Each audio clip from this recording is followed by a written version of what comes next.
Donc il est dit que même une seule personne qui pratique le zazen, toutes les existences de l'univers en reçoivent les bienfaits. Au moment même où nous mettons en pratique le zazen, la terre, les arbres, les monuments, les murs, tout devient zazen. Et tout en reçoit l'influence. Pendant zazen, il faut couper la racine de nos pensées et de nos connaissances et de notre dogmatisme. Sensei dit, le cerveau frontal se relâche, se détend, arrête de penser. Le cerveau moyen se met en activité, le rhinencéphale, c'est-à-dire le cerveau primitif, placé derrière la nuque, observe. Quoi qu'il en soit, il faut faire zazen sans but, sans conscience personnelle, tranquillement. Pas la peine de distinguer l'éveil de la pratique, car dès le moment où vous vous mettez en posture, vous faites zazen tout aussi bien qu'un Bouddha.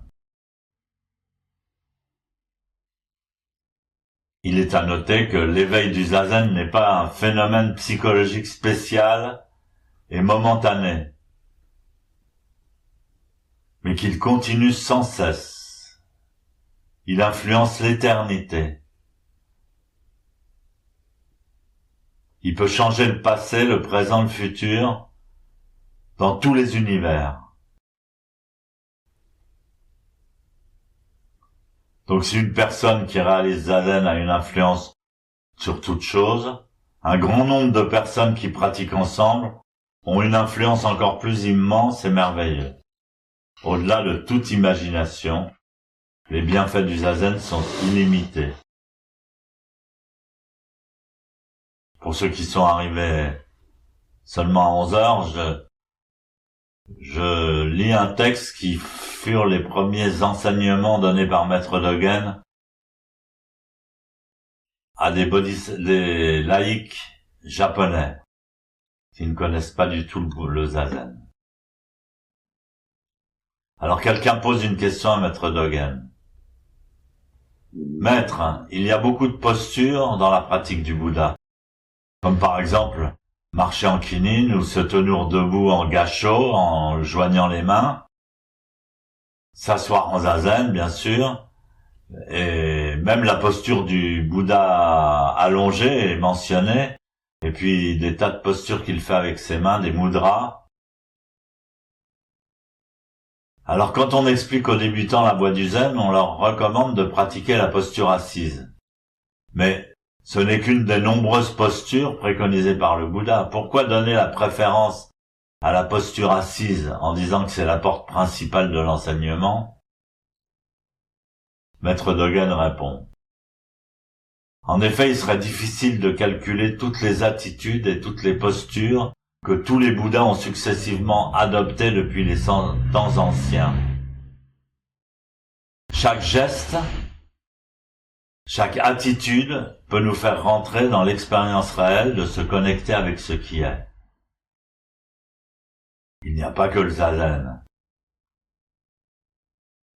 Et si l'on veut trouver une raison, il nous faut comprendre que ce que les disciples du Bouddha pratiquent est la raison elle-même.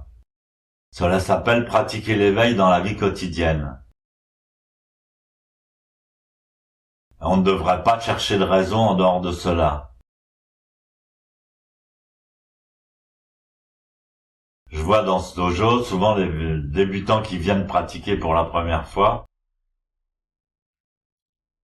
sont interloqués par le fait qu'il y ait un cérémonial, des chants, des sutras, des prosternations. Devant qui se prosterne-t-on? Devant quoi? Pourquoi est-ce qu'on se prosterne? Est-ce que ce cérémonial ne serait pas un peu folklorique? Il est difficile de comprendre pour un débutant que rien n'est agi dans le zen pour autre chose que pour la mise en pratique elle-même. Il n'y a pas d'idée cachée, il n'y a pas de but. Par exemple, pratiquer la prosternation. On pratique la prosternation pour pratiquer cette posture. Pas besoin de penser, on le pratique simplement avec tout le corps et le mieux possible. On dit souvent que la société moderne est hors sol. Mais quand on touche la terre avec son front, c'est inhabituel, c'est peu de choses, mais cela guérit et corrige radicalement du hors-sol dont les hommes modernes sont atteints.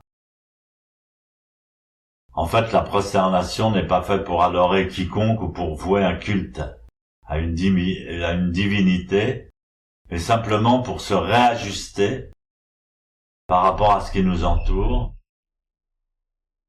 et en particulier par rapport à notre vieille planète. Donc, si on comprend Zazen, à travers son corps, bien sûr, on peut comprendre toutes les autres postures du Bouddha, chaque posture de la vie quotidienne.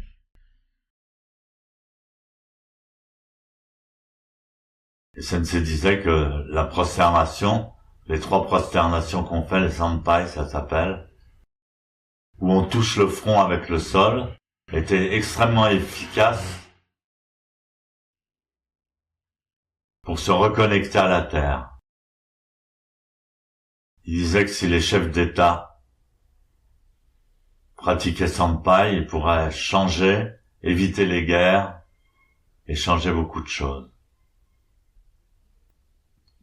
Il y a une expression très importante dans le zen qui se dit Shinjin Datsuraku. Shinjin, c'est le corps-esprit. Datsuraku, ça veut dire se dépouiller. Donc dans chacune des postures du Bouddha et des pratiques du Bouddha, il y a un moment pour le dépouillement, un moment où on lâche le corps et l'esprit. C'est ça qui est important. C'est là que commence la pratique du zen.